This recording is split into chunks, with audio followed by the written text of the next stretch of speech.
liked it, friended it, followed it. Jim Lawson is the man. This is a video to show my appreciation and all Ninja Turtle fans' appreciation for Jim Lawson, and I know it's going to come up short. Jim Lawson's longtime contributions to the Ninja Turtles might make him the best artist and writer to work on the Turtles team, ever. Jim Lawson is one of the main reasons for the Turtles' success. Jim Lawson could be the most influential force behind the Ninja Turtles besides Kevin and Peter.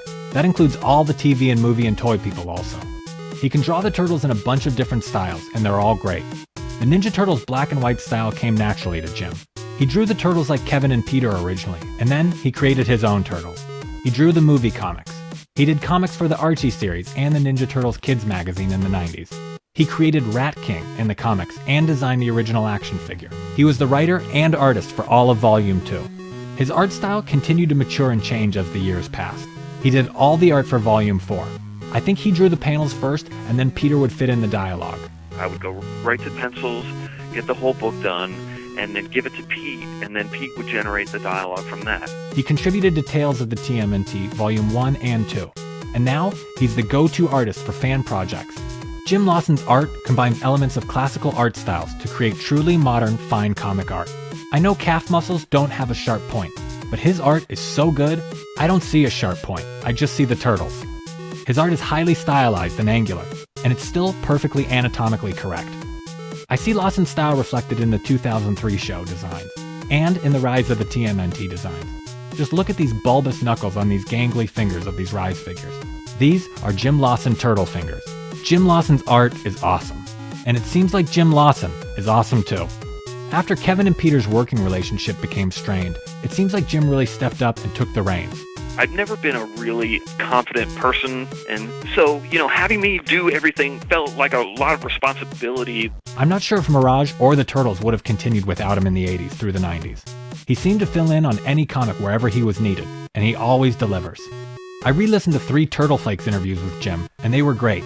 Jim is intelligent, charismatic, and humble. He's a married father of 3, he likes dogs, and he seems like he's a total badass with a heart of gold. After one interview, the host and Jim are making small talk, and Jim Lawson somehow knows the host is expecting another child and congratulates him in a really kind and thoughtful way. He then chats about a new movie with the co-host and listens to their opinions. He's earnest and sincere and present in the moment. And it seems like he really takes criticism to heart. He sounds a little hurt and dejected when he mentions negative feedback. People criticizing my art and stuff like, dealing with stuff like that. God, trying to fill Kevin and Pete's shoes, come on. That's just nuts. Jim Lawson should not have any self-doubt about his work. Jim Lawson is a gift to the world.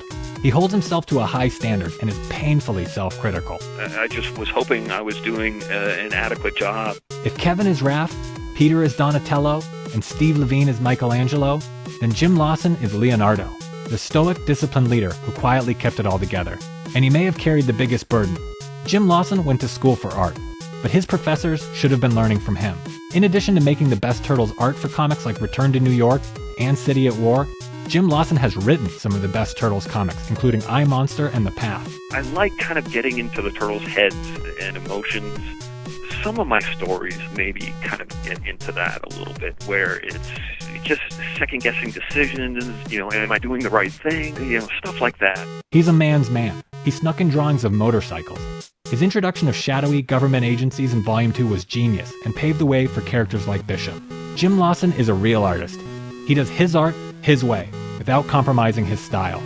Jim Lawson is the man. Thanks for watching. Feel free to leave a comment and share this video. Make sure to give the video a thumbs up and subscribe to the channel for more Ninja Turtles videos like this.